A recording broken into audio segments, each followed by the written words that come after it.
I request star writer, amazing producer Kona Venkat గారు మాట్లాడాల్సిందిగా కోరుకుంటున్నాను ఇప్పుడు. Hello first of all media మిత్రులందరికీ, ఇక్కడ వచ్చిన వాళ్ళందరికీ బిగ్ థ్యాంక్స్. ఎందుకంటే మీకు సినిమా ఏమాత్రం బాగున్నా, ఎంత బాగుంటే దాని ఆకాశం అంతా ఎత్తు పెంచుతారు. ఇలాగ ఈ మధ్యన రిలీజ్ అయిన ఎన్నో సినిమాలు దానికి ఎగ్జాంపుల్స్.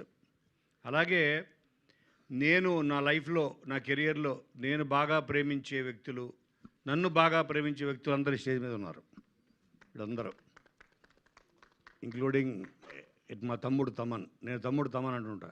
వీళ్ళందరినీ నేను ఎందుకంటే ఫస్ట్ మా సినిమాకు సంబంధించిన talkie fun part whatever ప్రపంచాన్ని చూపించబోతున్నాం.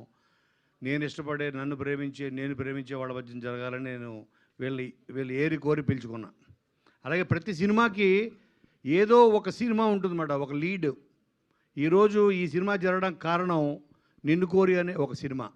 శివ అనే ఒక డైరెక్టరు ఒక మీనింగ్ఫుల్, ఒక గుండెలోంచి వచ్చిన ఒక లవ్ స్టోరీకి ఎంత వాల్యూ ఉంటుంది అన్నది, దాని యొక్క ఆ సక్సెస్కి ఎంత ఇంపార్టెన్స్ ఉంటుంది, జీవితాంతం ఒక మెమరీలాగా, ఒక మంచి జ్ఞాపకంలాగా అతను నాకు ఇచ్చాడు. ఆ సినిమా అది రావడం వల్లే ఈరోజు బ్యాండ్మాళ అన్న సినిమా వచ్చింది. దాని వాల్యూ ఏంటో నాకు అర్థమైంది, దాని టేస్ట్ నాకు అర్థమైంది. నాకు బాగా గుర్తు. నాకు ఒక ఫ్రెండ్ తను రికమెండ్ చేసినప్పుడు తన నెంబర్ ఇచ్చాడు. ఒక మంచి స్టోరీ ఉంది శివ దగ్గర అని. నేను శివకి ఫోన్ చేస్తే తను అప్పటికి ట్రైన్లో ఉన్నాడు, వైజాగ్ వెళ్తున్నాడు. నేను కోన వెంకట్ని మాట్లాడుతున్నాను, నీ దగ్గర స్టోరీ ఉందని అట్లాంటా నుంచి నీ ఫ్రెండ్ ఇచ్చాడు నెంబరు. అంటే వచ్చేయమంటారు సార్ అన్నాడు. అంటే చైన్ లాగి దూకేసేలా ఉన్నాడు. వద్దు నువ్వు వచ్చినా కూడా కలవను నేను, నువ్వు ఎందుకు వెళ్తున్నావో పండక్కి ఆ పని చూసుకొని రా, అప్పుడు కలుస్తా నేను. లేదు సార్ వచ్చేస్తా సార్ అంటున్నాడు. అంటే అంత ఆకలి మీద ఉన్నాడు. తన ఫీలింగ్స్, తన ఎమోషన్స్, తను రాసుకున్న కథ ద్వారా అని ప్రపంచానికి చెప్పాలన్న ఒక ఆకలి మీద ఎంతోమంది ఉంటారు. అందరూ మనకు తగలరు. ఎక్కడో ఒకడు ఆ దేవుడు రాసిపెట్టి ఉంటాడు, నాలాంటి వాళ్ళని ఎంచుకుంటాడు. నీ ద్వారానే నీకు బాధ్యత ఇస్తున్నాను, ఒక మంచి డైరెక్టర్స్ని, మంచి దానివల్ల 100 కుటుంబాలు బాగుపడతాయి అని నన్ను ఆ దేవుడు ఎంచుకున్నట్టు ఫీల్ అవుతా. అలాగా తను నా ఆఫీస్కి వచ్చి, నా ఆఫీస్లోనే ఒక రూమ్ని బెడ్రూమ్ కింద మార్చేశా. అక్కడే ఉండి 3 నెలలు. ఆ తర్వాత వెళ్ళి నానికి చెప్తే నిన్ను కోరయింది. అది ఒక మెమరబుల్ ఫిలిం నాని ఫిల్మోగ్రఫీలో. ఈరోజు తన బర్త్డే కాబట్టి ముందు నేను ఆ సినిమా గురించి చెప్పాలనుకుని చెప్తున్నాను. అలాగే ఆ రోజు ఎలాగైతే తను నా ఆఫీస్లోకి వచ్చి తను చెప్పినప్పుడు ఆ జెన్యూనిటీ, తను నోటితో చెప్పట్లేదు, తన గుండెతో చెప్పాడు నాకు. తన గుండెతోటి లోతుల్లోంచి అతను చెప్తుంటే కన్నీళ్ళు వస్తున్నాయి. అసలు ఇంత అద్భుతంగా ఏంటో ఒక ఇంతమంది మన మధ్యన ఉంటారు, ఎంతో కొద్ది మంది మీద ఆ ఫోకస్ లైట్ పడుతుంటుంది. ఆ ఫోకస్ లైట్ ఆగినప్పుడు మనకి వాడి వాల్యూ తెలుస్తుంటుంది, లేకపోతే తిరుగుతూ ఉంటుంది. అది అలాగే కొన్ని సంవత్సరాల తర్వాత మళ్ళీ నా దగ్గరికి వచ్చాడు శివ. సో నేను అదే అనుకున్నాను, సతీష్, అటు శివ ఇటు సతీష్. అలాగే ఒక ల్యాప్టాప్ వేసుకొచ్చి ఓపెన్ చేసి సాంగ్స్ పెట్టాడు, ఇది పెట్టాడు, నుంచున్నాడు, డ్యాన్స్ చేస్తున్నాడు, చెప్తున్నాడు. నాకు ఎగ్జాక్ట్గా మళ్ళీ ఇంకొక శివని చూసినట్టే ఉంది నాకు. అండ్ అదే హార్ట్ తోటి, అదే గుండెతోటి మళ్ళీ నాకు కథ చెప్పాడు. అదే బ్యాండ్ మేళం.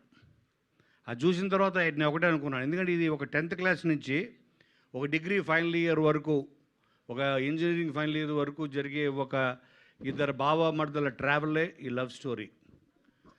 అన్ని లవ్ స్టోరీలు ప్రాబ్లమ్స్ ఉంటాయి, కాన్ఫ్లిక్ట్స్ ఉంటాయి.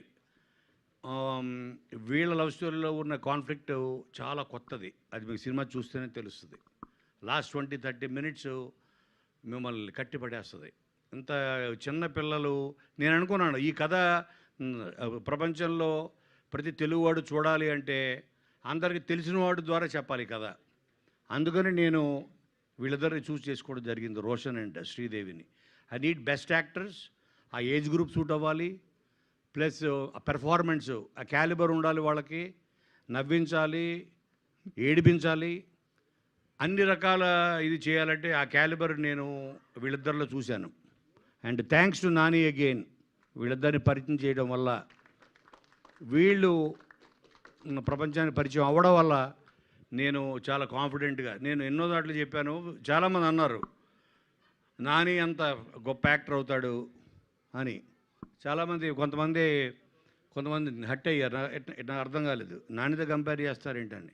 మనం మన లైఫ్లో గోల్ పెట్టుకుంటాం, ఫలానా అంత గొప్పోడు అవ్వాలి, నువ్వు ఇంత గొప్పోడు అవ్వాలని అంటుంటారు పేరెంట్స్. సచిన్ టెండూల్కర్ అంత గొప్ప క్రికెటర్ అవ్వాలని, అంటే కానీ సచిన్ని తొక్కేమని కాదు అర్థం దానికి. సో ప్రతి వాళ్ళకి ఒక బెంచ్ మార్క్ ఉండాలి ఆ లైఫ్లో. నాకు తెలిసి తన పెర్ఫార్మెన్స్ చూసి తను పెట్టుకున్న బెంచ్ మార్కే నాని అనుకుంటున్నాను నేను. సో అందుకని like it's not a comparison, అది ఒక గోల్. అంటే ఇక దానికి మించి లేదని అర్థం, అంతకన్నా గొప్ప పొగడత ఇంకోటి లేదు. అలాగే మొన్న ఓ టీజర్ రిలీజ్ అయ్యి మేము చిన్న స్పెషల్ గ్లిమ్స్ వదిలాము. తమన్, నువ్వు చూసావు అది?